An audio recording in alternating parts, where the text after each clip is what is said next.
أعوذ بالله من الشيطان الرجيم بسم الله الرحمن الرحيم.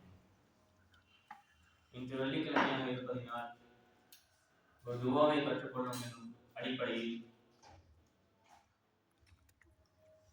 ஆதம் அலைஹிஸ்ஸலாம் ஹவ்வா அலைஹிஸ்ஸலாம் இவர்கள் இருவருக்கும் அல்லாஹ் கட்டளை இடுகின்றார். நீங்கள் இருவரும் இந்த சொர்க்கத்தில் தங்குங்கள், சுற்றி திரியுங்கள். ஒரு மரம் இருக்கும் அந்த சொர்க்கத்தில் அந்த மரத்தின் கிட்ட மட்டும் நீங்கள் சென்றுகிறார்கள் என்று அல்லாஹ் தஆலா இருவருக்கும் கட்டளை இருக்கிறார். அவர்கள் மறதியின் காரணமாக ஷைத்தான் அவர்களை வழிகெடுத்து விடுவான். அவர்கள் அதை சாப்பிட்டு விடுவார். அப்பொழுது அல்லாஹ் அழைத்து கேட்கின்றான், நான் ஒரு நேரத்தை அந்த பழத்தை சாப்பிடணும் சொல்லியிருந்தேன், அந்த மரத்துக்கிட்டே ஒரு நேரத்தை நாம் திறக்க வேண்டாம், நீங்கள் எதற்காக அந்த பழத்தை சாப்பிட்டீர்கள்? அப்பொழுது ஆதம் அலைஹிஸ்ஸலாமும் அவர்களுடைய மனைவியாரும் அல்லாஹ்விடத்தில் தௌபா செய்கின்றனர். காலா ரப்பனா ظلمنا أنفسنا وإن لم تغفر لنا وترحمنا لنكونن من الخاسرين. எவ்வளோ அருமையா அல்லாஹ் அவர் இருவரும் கேட்ட துஆவை நம்மிடம் சொல்லி காட்டுகிறார். எங்கள் இறைவா, எங்களுக்கு நாங்களே அநீதம் இழைத்துக் கொண்டோம்.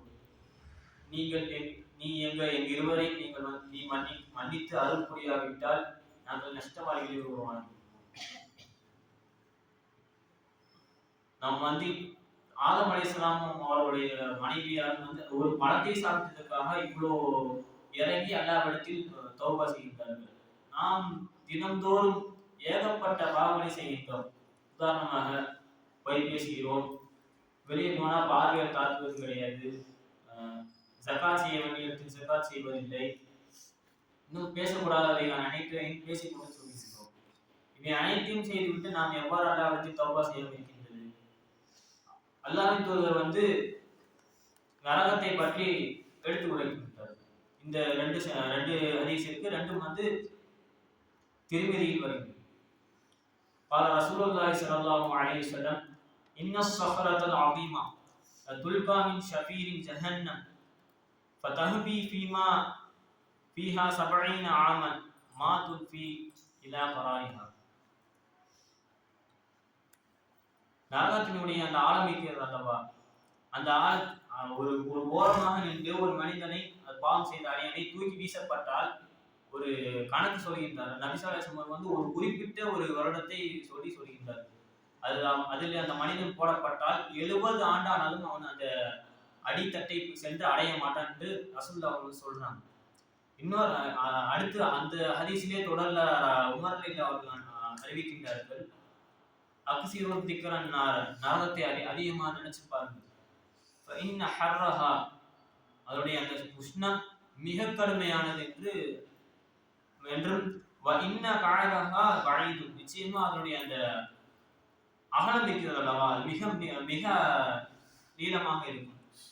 இன்ன மகாமிஹா ஹதீது, அந்த அவ்வளவு பெரிய அந்த நரகத்துக்கும் தூண்கள் இருக்கும் அல்லவா, அந்த ஒவ்வொரு தூண்களும் இரும்பினால் ஆனது. அந்த ஒவ்வொரு இரும்பும் மிக பெரியதாக சூடேற்றப்பட்டதாக இருக்கும். உதாரணமா அருவா அடிக்கிறேன், சுத்தி அடிக்கிறேன், அதை நம்ம கையில எடுத்து இப்படி பார்க்க முடியாது. என்னன்னு கேட்டா இங்க இருக்க உஷ்ணம் இங்கே அடிக்கும், அவ்வளவு ஒரு இதை நம்மளால பிடிச்சு பார்க்க முடியாது. நம்ம அப்ப இப்படிலாம் இருக்கும்போது நம்ம எத்தனை பாவங்களை செய்து கொண்டு நம்ம எவ்வாறு இந்த நரகத்தில் இருக்க போகிறோம்?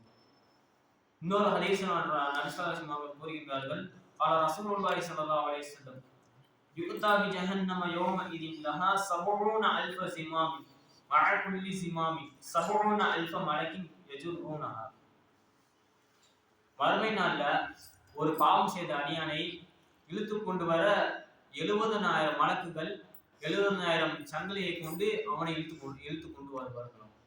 இப்பொழுது பாருங்கள் எவ்வளோ கடுமையா, எவ்வளோ ஒரு ஆச்சரியமாக இருக்கின்றது. ஒரு மனிதனை இழுத்துக்கொள்ள 70,000 மலக்குகளா இருக்கு. அப்போ அவ்வளோ ஒரு பயங்கரமாக இருக்கும் அந்த மறுமை நாளுடைய அந்த வேதனை. நாம் தினமும் செய்கின்ற பாவத்திற்கு இந்த ஒரு துவாவால் கேட்க வேண்டும். 5 வேளை தொழுகையை முடித்த பிறகு இந்த துவாவை கேட்க வேண்டும். قال ربنا ظلمنا أنفسنا وإن لم تغفر لنا وترحمنا لنكونن من الخاسرين. ஆதம் அலைஹிஸ்ஸலாம் அவர்களுடைய மனைவியும் கேட்கின்றார்கள், எங்கள் இறைவா, வலம்னா அன்ஃபுஸனா, எங்களுக்கு நாங்களே அநீதம் இழைத்துக் கொண்டோம். இல்லம் தகஃபில்லனா தரஹம்னா, நீ எங்க இருவரையும் மன்னிக்காவிட்டால் லனகூனன்ன மினல் காசிரீன், நாங்கள் நஷ்டவாளிகள் ஒருவராகிவிடுவோம். எனவே நீ எங்களை மன்னித்து விடு என்று ஆதம் அலைஹிஸ்ஸலாம் அவர்களுடைய ஹவ்வா அலைஹிஸ்ஸலாமும் கேட்கின்றார்கள். நாம் எத்தனையோ பாவங்களை செய்கின்றோம். இந்த துவாவை இந்த ஒரு துவாவையே போய் நாம் அல்லாஹ்விடத்தில் பாவம் கேட்க வேண்டாமா? அல்லாஹ் ஒரு வசனத்துல இந்த கஞ்சத்தனம் செய்து கொண்டு இருக்கின்றார்கள். அவர்களை கஞ்சத்தனம் செய்து கொண்டு ஜகாத் செய்யாம இருக்காங்க. அவர்களை பற்றி அல்லாஹ் ஒரு வசனத்தை கூறுகின்றான். நீங்க இந்த மாதிரி நான் உங்களுக்கு கொடுத்தேன், செல்வங்களையும் செல்வாக்கையும் நான் உங்களுக்கு கொடுத்தேன். நீங்கள் அதை கொடுத்து நீங்கள் கஞ்சத்தனம் செய்தீர்கள் அல்லவா? அதன் காரணமாக அந்த செல்வங்களை சூரியனால் உருக்கி உங்களுடைய நெற்றிகளிலும் உங்களுடைய இந்த விழா புறங்களிலும் தேய்க்கப்படும் என்று அல்லாஹ் மிக வன்மையாக சொல்கிறான். இவ்வாறெல்லாம் இருக்கும்போது இவ்வளவு கொடுமையா நம்ம அந்த வேதனையை நம்ம அனுபவிக்க வேண்டுமா? இல்லையே சகோதரர்கள், கொஞ்சம் சிந்தித்து பாருங்கள். நம்மளால் அதில் இருக்க முடியுமா? ஒரு பக்கத்தில் கூட நெருங்க முடியாத அளவுக்கு அது அவ்வளோ ஒரு கொடுமையானதாக இருக்கு. ஆகவே நாம் இந்த ஐவேளை தொழில் முடித்த பிறகும் இந்த துவாவை ஓதி எல்லாவிடத்தில் பாவமன்னிப்பு பெற்றுக் கொள்ள வேண்டும் என்று உங்களுக்கும் எனக்கும் கேட்டுக்கொள்வதாக என்னுடைய சிற்றுரை